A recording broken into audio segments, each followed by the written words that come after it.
Hello friends, welcome to our channel. நம்ம இன்னைக்கு நம்ம சேனல்ல என்ன பார்க்க போறோம் அப்படின்னா ஆதார் கார்டு எப்படி டவுன்லோட் பண்றது அப்படிங்கறத பத்தி தான் பார்க்க போறோம். அதுக்கு முன்னாடி நம்ம சேனலை நீங்க சப்ஸ்கிரைப் பண்ணல அப்படின்னா மறக்காம சப்ஸ்கிரைப் பண்ணிருங்க. அப்படியே பக்கத்துல இருக்கிற பெல் ஐகானையும் பிரஸ் பண்ணிருங்க. வாங்க ஃப்ரெண்ட்ஸ், நம்ம வீடியோக்குள்ள போலாம். ஃபர்ஸ்ட் கூகுள்ல ஆதார் கார்டு டவுன்லோட் அப்படின்னு சொல்லி நீங்க டைப் பண்ணிக்கோங்க. டைப் பண்ணீங்க அப்படின்னா உங்களுக்கு இந்த மாதிரி வரும். இதுல ஃபர்ஸ்ட் இருக்கிற டவுன்லோட் ஆதார் அப்படிங்கறத கிளிக் பண்ணுங்க. சப்போஸ் நீங்க மொபைல்ல யூஸ் பண்றீங்க அப்படின்னாலும் நீங்க இதே மாதிரி கூகுள்ல போய் டைப் பண்ணுங்க. நீங்க மொபைலையும் இது யூஸ் பண்ணிக்கலாம். லேப்டாப்போ கம்ப்யூட்டர்ல மட்டும் தான் டவுன்லோட் பண்ண முடியும்னு கிடையாது. இப்போ நம்ம டவுன்லோட் ஆதார் அப்படிங்கறத கிளிக் பண்ணிக்கலாம். இப்போ கிளிக் பண்ணோம் அப்படின்னா நமக்கு இந்த மாதிரி ஒரு வெப்சைட் வரும். இந்த வெப்சைட்டுக்கான லிங்க் நான் கீழே டிஸ்கிரிப்ஷன்ல கொடுத்துட்றேன். இதுல வந்து உங்களுக்கு 3 ஆப்ஷன் இருக்கும். ஃபர்ஸ்ட் ஆப்ஷன் வந்து ஆதார் நம்பர், செகண்ட் ஆப்ஷன் வந்து enrolment ID, third option virtual ID.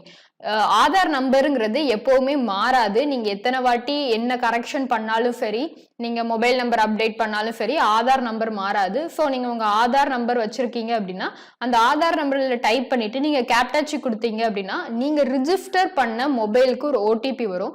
Suppose நீங்க மொபைல் நம்பர் வந்து ஆதார் கூட ரிஜிஸ்டர் பண்ணல அப்படின்னா உங்களால இந்த சர்வீஸ் யூஸ் பண்ண முடியாது. நீங்க மொபைல் நம்பர் ரிஜிஸ்டர் பண்ணிருந்தா மட்டும்தான் இந்த சர்வீஸ் யூஸ் பண்ண முடியும்.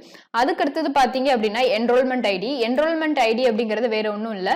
இப்போ நீங்க ஆதார் கார்டு வச்சிருக்கீங்க இல்ல ஜெராக்ஸ் வச்சிருக்கீங்க அப்படின்னாலும் இங்க பாத்தீங்க அப்படின்னா மேல வந்து இதுல கொடுத்துருக்காங்க பாத்தீங்களா, என்ரோல்மெண்ட் ஐடி அப்படின்னு சொல்லிட்டு.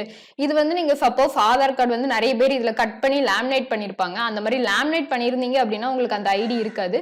நீங்க லேமினேட் பண்ணல அப்படின்னா மேல உங்களுக்கு இந்த மாதிரி ஒரு என்ரோல்மெண்ட் ஐடி அப்படின்னு சொல்லி இருக்கும். நீங்க அதை டைப் பண்ணிக்கலாம். அதுக்கு அடுத்து இருக்கிற உங்களுக்கு ஆப்ஷன் பாத்தீங்க அப்படின்னா விர்ச்சுவல் ஐடி அப்படிங்கிறது வந்து உங்களுக்கு ஒரு 16 டிஜிட் ஐடி இருக்கும். இது வந்து மாறிக்கிட்டே இருக்கும். என்ரோல்மெண்ட் ஐடியும் உங்களுக்கு மாறிக்கிட்டே இருக்கும். நீங்க ஒவ்வொரு அப்டேட் போடும் போதும் உங்களுக்கு என்ரோல்மெண்ட் ஐடியும் மாறும், விர்ச்சுவல் ஐடியும் மாறும். இது ரெண்டும் டெம்பரரி தான். ஆனா ஆதார் நம்பர் பொறுத்த வரைக்கும் உங்களுக்கு இந்த 12 டிஜிட் ஆதார் நம்பர் நீங்க எத்தனை கரெக்ஷன் பண்ணாலும் சரி, அந்த கரெக்ஷன் ஆட் ஆகுமே தவிர்த்து உங்களுக்கு ஆதார் நம்பர் மாறாது. ஸோ உங்க கையில எது இருக்கோ நீங்க அதை யூஸ் பண்ணிக்கலாம். இப்போ உங்களுக்கு விர்ச்சுவல் ஐடி வந்து நீங்க ஏதோ அப்டேட் கொடுத்துருக்கீங்க அப்படின்னா உங்களுக்கு அந்த ஸ்லிப்ல பாத்தீங்க அப்படின்னா உங்களுக்கு தெரியும் விர்ச்சுவல் ஐடியும் இருக்கும், என்ரோல்மெண்ட் ஐடியும் இருக்கும். நீங்க அந்த நம்பர் யூஸ் பண்ணி கூட நீங்க இங்க பாத்துக்கலாம். இப்போ ஆதார் நம்பர் இருந்துச்சு அப்படின்னா ஆதார் நம்பர் இதுல டைப் பண்ணிக்கோங்க. டைப் பண்ணிட்டு கேப்டாச்சி டைப் பண்ணிட்டு சென்ட் ஓடிபி கொடுங்க. நான் ஓடிபி கொடுத்து காமிக்கேன்.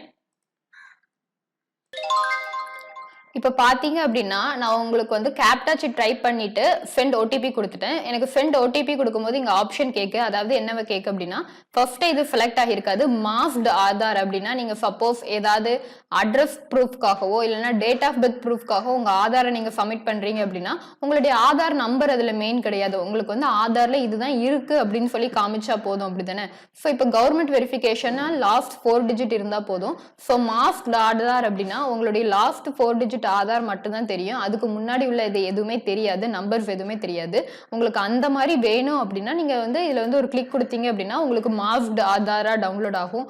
இல்ல கிளிக் பண்ணாம இருந்தீங்க அப்படின்னா உங்களுக்கு நம்பர்லாம் தெரிஞ்சு உங்களுக்கு ஒரு ஆதார் டவுன்லோட் ஆகும். இப்போ உங்களுக்கு இதுல வந்திருக்கிற ஓடிபியை நீங்க டைப் பண்ணிக்கோங்க. எனக்கு ஓடிபி வந்துட்டு இப்போ வெரிஃபை அண்ட் டவுன்லோட் கொடுக்கலாம். இப்போ நான் வெரிஃபை அண்ட் டவுன்லோட் கொடுத்தேன் அப்படின்னா எனக்கு கங்க்ராச்சுலேஷன் அப்படின்னு சொல்லிட்டு நான் தன்னால இங்க பாத்தீங்க அப்படின்னா எனக்கு டவுன்லோட் ஆகிட்டு இதுக்கு வந்து பாஸ்வேர்ட் ப்ரொடெக்டடா தான் இருக்கும். இந்த பாஸ்வேர்டு என்ன அப்படின்னா இப்போ உங்களுடைய நேம் வந்து அனிஷ் ஒய் குமார் அப்படின்னு சொல்லி இருக்குன்னு வச்சுக்கோங்க.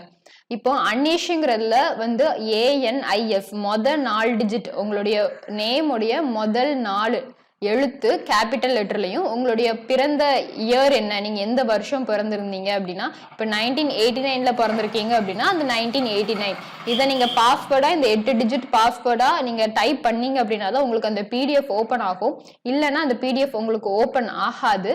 ஸோ நல்லா ஞாபகம் வச்சுக்கோங்க, ஆதார் கார்டுக்கான பாஸ்வேர்டு என்ன அப்படின்னா ஓபன் பண்றதுக்கு 4 டிஜிட் 4 லெட்டர் உங்க நேம்ல உள்ள 4 லெட்டர், அதுக்கப்புறம் நீங்க எந்த வருஷம் பிறந்தீங்க அப்படிங்கிறது தான். நீங்க அதை போட்டீங்கன்னா தான் ஓப்பன் ஆகும். இப்போ நான் எங்களுக்கு இங்க ஓப்பன் பண்ணி காமிக்கேன் பாருங்க. எனக்கு இப்போ ஓப்பன் கொடுக்கேன். ஓப்பன் கொடுத்த உடனே எனக்கு இங்க பாத்தீங்க அப்படின்னா பாஸ்வேர்ட் கேக்கு. இப்போ நான் பாஸ்வேர்ட் டைப் பண்றேன், நல்லா பாத்துக்கோங்க. இன்னும் நல்லா ஞாபகம் வச்சுக்கோங்க, நீங்க அந்த நேம் உடைய ஃபர்ஸ்ட் 4 லெட்டர் டைப் பண்ணுவீங்கல்ல அது வந்து கேபிட்டல் லெட்டரா இருக்கிற மாதிரி பாத்துக்கோங்க. கேபிட்டல் லெட்டர்ல டைப் பண்ணுங்க.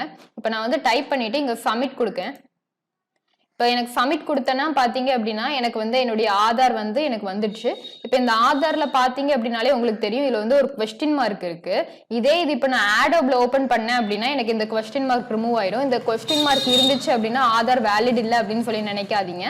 இந்த கொஸ்டின் மார்க்கை எப்படி டிக் மார்க் ஆகி ஆன்லைன்ல ஆதார் வெரிஃபிகேஷன் பண்றது அப்படிங்கிற ஒரு வீடியோ நான் ஏற்கனவே அப்லோட் பண்ணியிருக்கேன். அந்த லிங்கையும் நான் கீழே டிஸ்கிரிப்ஷன்ல கொடுக்கேன் பாருங்க.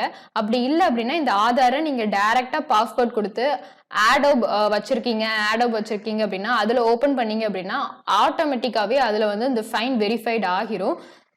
மேக்ஸிமம் வெளியே கொடுக்கும் போது ஃபைன் வெரிஃபை பண்ணிட்டு கொடுக்கறது நல்லது. ஓகே ஃப்ரெண்ட்ஸ், இந்த வீடியோ உங்களுக்கு யூஸ்ஃபுல்லா இருக்கும்னு சொல்லி நம்புறேன். இந்த வீடியோ உங்களுக்கு யூஸ்ஃபுல்லா இருந்துச்சு அப்படின்னா மறக்காம லைக் பண்ணுங்க. உங்களுக்கு வேற எதுவும் வீடியோஸ் வேணும்னு நினைச்சீங்க அப்படின்னா அதை கீழே கமெண்ட் பாக்ஸ்ல கமெண்ட் பண்ணுங்க. தேங்க்யூ ஃபார் வாட்சிங்.